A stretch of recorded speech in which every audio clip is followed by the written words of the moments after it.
ជំរាបសួរនិងសួស្តីអ្នកទាំងអស់គ្នានៅក្នុងថ្ងៃនេះផងដែរគឺខ្ញុំនឹងបង្ហាញអ្នកទាំងអស់គ្នាតេតិនជាមួយទៅនឹង AI ចំនួន2គឺ ChatGPT ហើយនឹងជាមួយទៅនឹង Claude ថាតើវាដំណើរការទៅដូចម្ដេចតេតិនជាមួយនឹងកិច្ចការការងារមួយចំនួនឲ្យអ្នកទាំងអស់គ្នាមិនថានៅក្នុងការសិក្សាមិនថានៅក្នុងអាជីវកម្មឬមួយក៏វិស័យការងារផ្សេងៗរៀនសូត្រអីទេគឺអ្នកទាំងអស់គ្នាក៏អាចធ្វើការជាមួយទៅនឹង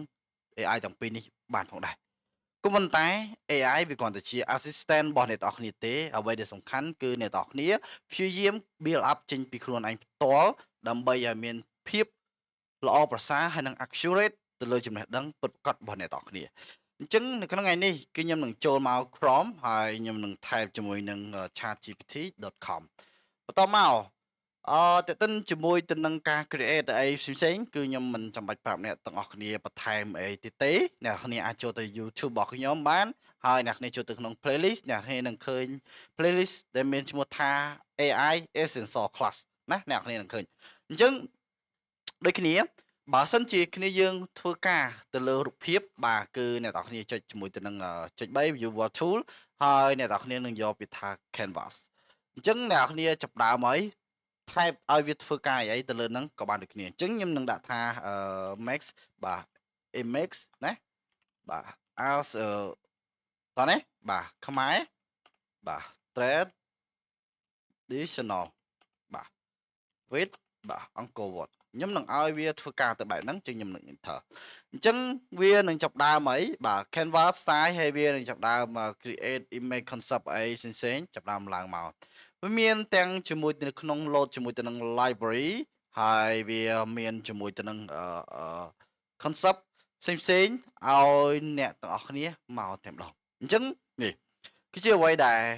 វាប្រាប់ហើយអ្វីដែលវាបង្ហាញមកយើងទៅលើហ្នឹងក៏ប៉ុន្តែខ្ញុំអត់ចង់បានបែបហ្នឹងទេណាខ្ញុំអត់ចង់បានបែបហ្នឹងចេញឲ្យវាចេញជា concept អីឡើង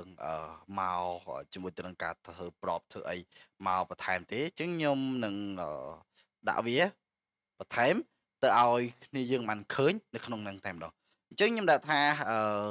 ទន្ទឹមជាមួយទៅនឹងកន្លែងនេះដូចគ្នាពេលដែលគ្នាយើងចង់ recommend ឲ្យវាទៅសេ prompt អីមួយហើយអ្នកគ្នាត្រូវមើលកុំមើលរំលងអីទៅជាមួយនឹង AI នឹងដូចគ្នាដែរតោះណាបាទអានេះហើយគឺជា canvas ដែលវាបង្ហាញឡើងមកទៅលើកន្លែងហ្នឹងអញ្ចឹងខ្ញុំអាចបាទcopy ទៅទិនជាមួយទៅនឹងបាទ prof ហ្នឹងបានដូចគ្នាហើយសួរថាបើសិនជានៅក្នុង chat GPT ខ្ញុំ expire បាទថាតើខ្ញុំអាចទៅប្រើប្រាស់ជាមួយទៅនឹងអីបន្ថែមទៀតណាបាទអ្នកគ្នាអាចចូលមកជាមួយទៅនឹង Grok បានដូចគ្នា.com ហើយបន្តមកទៀតអ្នកគ្នា pass prompt នឹងចូលអ្នកគ្នា enter តោះណាអញ្ចឹងរងចាំឲ្យវាដំណើរការនៅក្នុងការ create image មកបន្ថែមទៀតតើតិនជាមួយនឹង Grok តាមពិតខ្ញុំបង្ហាញអ្នកគ្នាតែពីរទេក៏ប៉ុន្តែតើទៅមួយនឹង image នេះខ្ញុំចង់ឲ្យវាដំណើរការមកទៅលើ Grok មួយទៀតដែលខ្ញុំ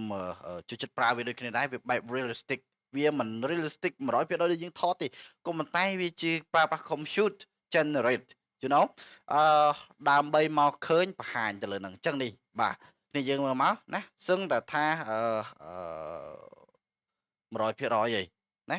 តែវាមិនដល់100%ទេខ្ញុំប្រាប់មុនទៅហើយណាបាទកន្លែងហ្នឹងអញ្ចឹងចេះខ្ញុំដាក់ថាmax with បាទ high ណា quality បាទ 4K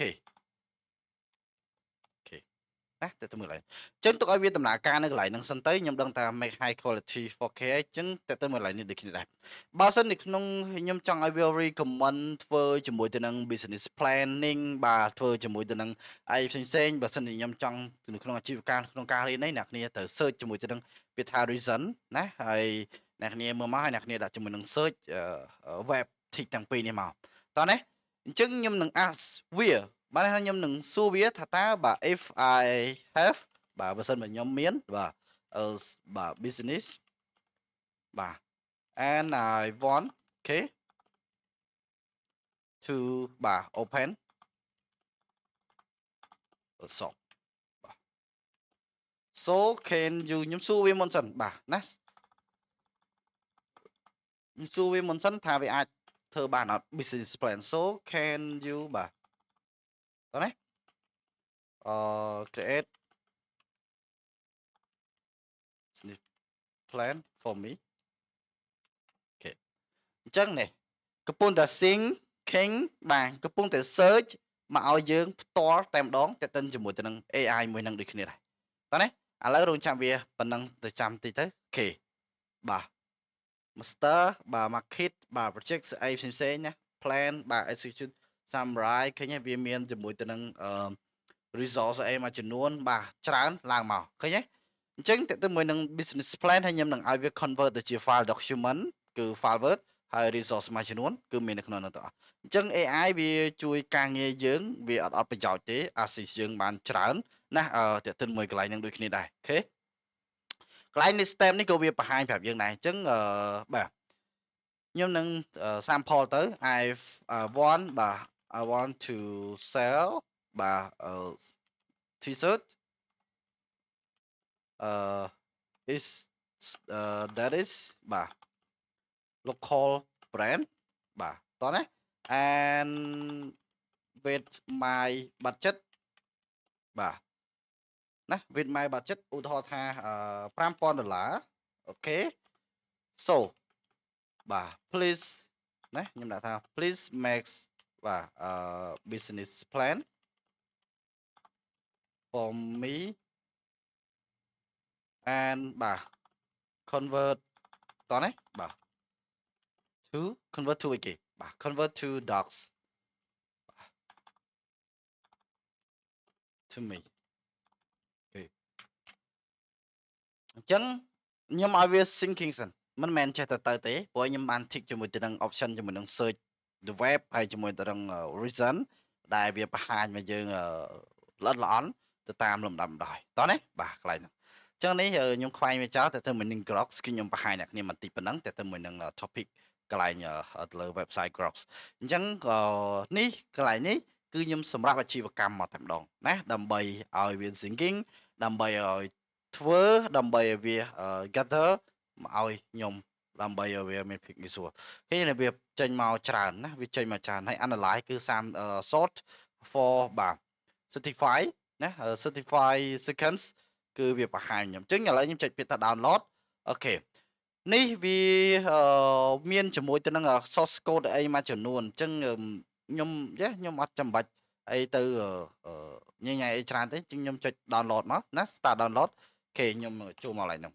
អញ្ចឹង download ពេញហើយខ្ញុំនឹងចូលទៅមើលថាតើ business plan ហ្នឹងវាមានលក្ខណៈប៉ុណ្ណាហើយវាបង្ហាញមកឲ្យខ្ញុំប៉ុណ្ណាតើទៅជាមួយនឹង business plan local t-shirt brand អញ្ចឹងនេះexecutive summary business concept launch local brand t-shirt line featuring unique Cambodian motif បាទហើយ key financial គេ average product cost បាទ cost production cost ធ្វើម៉េចចំណាយ$3.95ណា$0.95ហ្នឹង$3.95ហ្នឹងក្នុងមួយអាវបាទហើយយើងលក់បាទណាយើងលក់ធ្វើម៉េចឲ្យវា$20ឃើញទេវាបង្ហាញយើងទាំងអស់វាមានទាំង executive បាទ company market organization management product service marketing operation plan financial projection financial projection នេះគឺយើងបង្ហាញណាតេតិនជាមួយទៅនឹង inventory 100អាវគឺ$500 website setup $1000 marketing advertising បាទ advertising គឺ1500 design branding 500អានេះបើខ្ញុំធ្វើខ្លួនឯងខ្ញុំកាត់បន្ថយហើយណាតោះណាអញ្ចឹងអានេះ something else ទៅលើហ្នឹងនេះសម្រាប់អាជីវកម្មហើយចុះសម្រាប់បាទអាហ្នឹងសម្រាប់អាជីវកម្មហើយបើសម្រាប់ការងារទៅធ្វើម៉េចទៀតអីមិនគឺអ្នកនរគ្នាត្រូវឲ្យយល់ពី objective របស់ខ្លួនឯងពេលបែបហ្នឹងហើយគឺអ្នកគ្នាអាចធ្វើវាទៅបានដែរតោះណាបាទកន្លែងនេះហើយខ្ញុំចូលមក website មួយទៀតឈ្មោះថា Cloud AI គឺខ្ញុំនឹងសួរបាទតេតិនជាមួយទៅនឹងកន្លែងនេះដូចគ្នាដែរ business plan ឲ្យវាប្រាប់ខ្ញុំថាតើ Cloud គឺវា respond ទៅបែបណាទៅមួយកន្លែងហ្នឹងអញ្ចឹងខ្ញុំនឹងឲ្យវា design មកបែបហ្នឹងហើយវាកំពុងតែ analyze ថាតើវាប្រហាក់ប្រហែលប៉ុណ្ណាមកឲ្យតេតិនជាមួយទៅនឹងយើងកន្លែងហ្នឹងដូចគ្នាដែរអញ្ចឹង AI គឺវា respond to បានន័យថាវាប្រហាក់ប្រហែលផ្សេងៗគ្នាហើយទៅលើ cloud គឺខ្ញុំឆ្លាញ់វាត្រង់ថា វារៀបចំឲ្យយើង list អីផ្សេងៗមក yeah មក set មក app ហ្មងណាមក set មក app ហ្មងអញ្ចឹង yeah យើងអាចមើលទៅលើតារាងអីផ្សេងៗកន្លែងហ្នឹងបាទដូចគ្នាដែរតោះណាបាទហើយវីដេអូនេះគឺតែ10នាទីទេខ្ញុំសង្ឃឹមថាគ្នាជួយឲ្យ mindset របស់អ្នកគ្នាបានទៅច្រើនទាក់ទិនជាមួយទៅនឹងការ design ទាក់ទិនជាមួយនឹងការអឺ